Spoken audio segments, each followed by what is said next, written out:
Hola a tots. Suposo que una de les coses que us venen més de gust aquests dies és poder tornar a sortir al carrer, trobar-vos amb els amics, fer un cafè i, en definitiva, airejar-vos.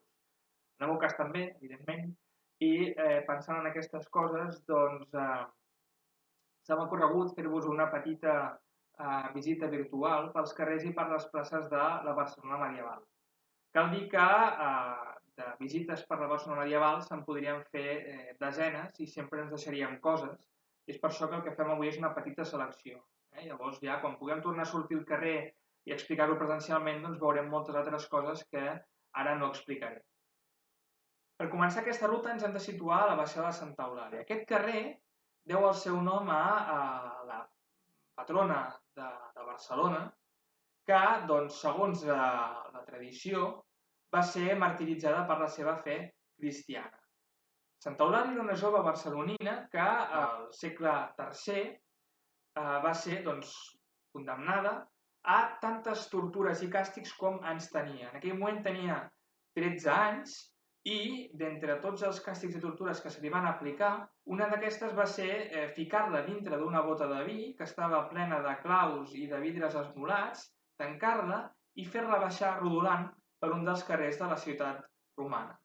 Aquest carrer, sempre segons la tradició, seria la baixada de Santa Eulàlia.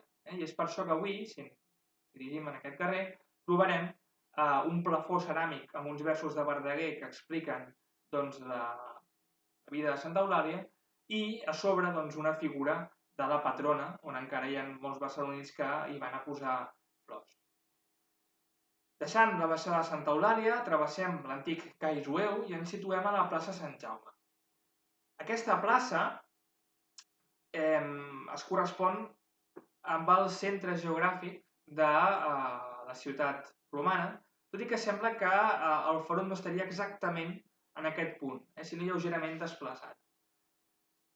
A l'edat mitjana, la plaça Sant Jaume era substancialment més petita del que és avui dia, i això es deuria al fet que hi trobaríem l'església de Sant Jaume, que li va donar nom, un porxo que es va afegir a l'església i que encara va reduir més l'espai, era un porxo on als ciutadans barcelonins els agradava molt estar-s'hi, i a més a la plaça Sant Jaume s'hi duen a terme diverses activitats que encara empetitien més l'espai disponible per passejar.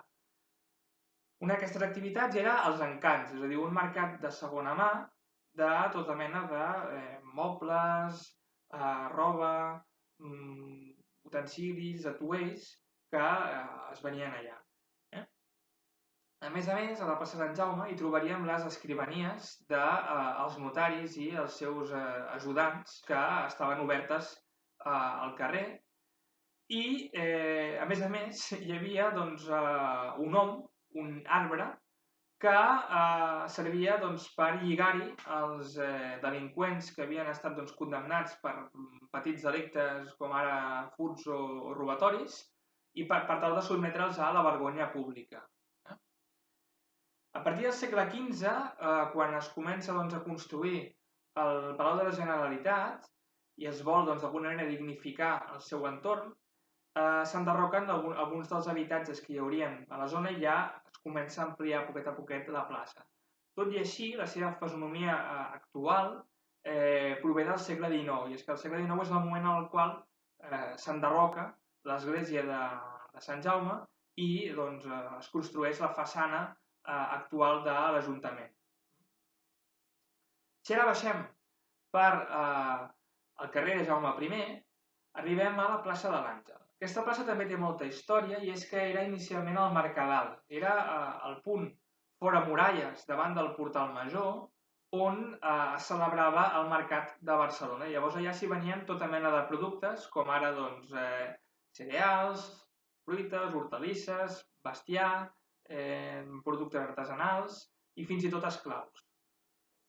Amb el temps, el mercat de Barcelona es va convertir en un mercat tan important i tan gran que va caldre reorganitzar-lo i, per tant, les paradetes d'aquest mercat es van anar reubicant en altres espais i en altres places de la ciutat. Llavors, cadascun d'aquests espais tenia assignat un producte.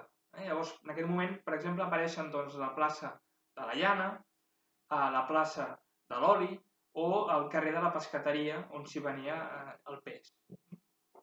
És en aquest moment quan la plaça de l'Àngel deixa de dir-se el Mercadal i passa a dir-se la plaça del Blat, perquè és l'indret on s'hi vendran els cereals. D'on li vindria llavors aquest nom actual de plaça de l'Àngel? El nom aquest s'oficialitza al segle XIX, però ve d'una tradició popular anterior que ens remet un altre cop a la patrona Santa Eulàlia.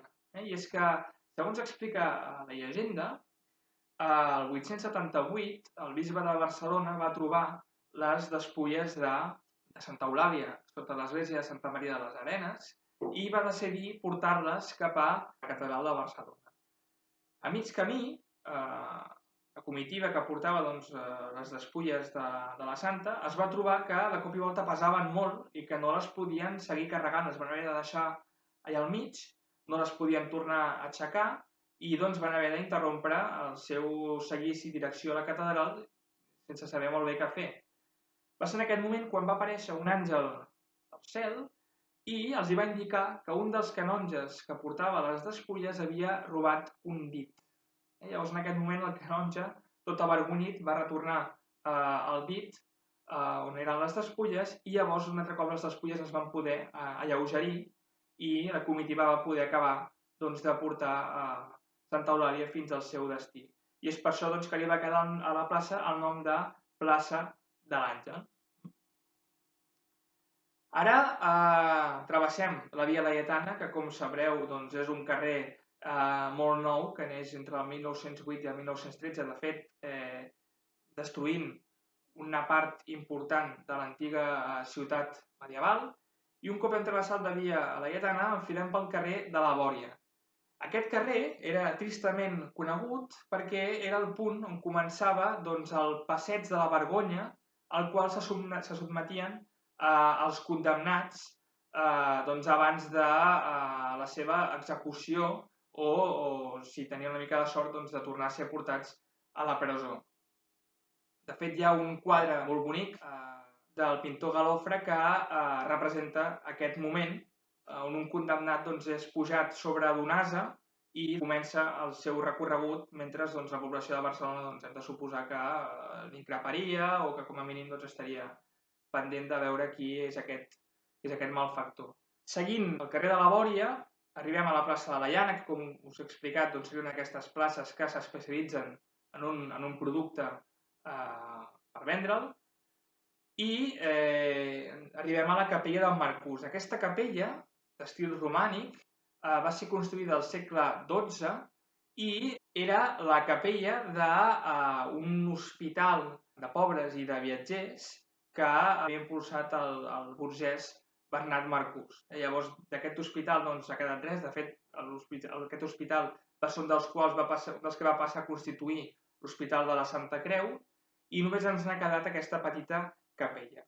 Ara, si girem a la dreta, enfilem el carrer Montcada, que és un carrer que en època medieval era el carrer on els nobles i els mercaders es van construir els seus habitatges, uns habitatges força rics, que tots ells segueixen tota una estructura articulada entorn a un pati central amb una escalinata que puja cap a les estances superiors. Llavors, si passem pel carrer Montcada, podem veure, per exemple, el Palau Berenguer d'Aguilar, que és la seu del Museu Picasso, o molts altres palaus també que segueixen aquest patró molt interessant. Al final del carrer Montcada arribem ja a l'últim punt d'aquesta petita visita virtual, que és el Born.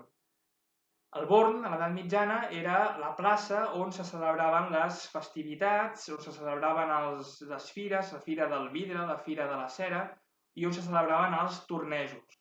I va acabar sent una plaça molt apreciada que seria pels barcelonins com la seva plaça major. Llavors, tot això va acabar quan, el 1716, després de la Guerra de Successió, es planteja la construcció de la Ciutadella i es destrueix una part del barri de la Ribera, que era un barri molt dinàmic, un barri de mercaders, de comerciants, de navegants, i això va provocar l'escapçament d'una part d'aquesta plaça. Llavors, a partir d'aquest moment ja la plaça deixa de ser una plaça perquè perd una de les parts que la tanquen i esdevé una mica el passeig que coneixem avui dia. Doncs bé, espero que us hagi agradat aquesta petita ruta, que estigueu tots bé, que passeu el confinament de la millor manera possible i que ens puguem trobar el més aviat. Molta força, molta salut!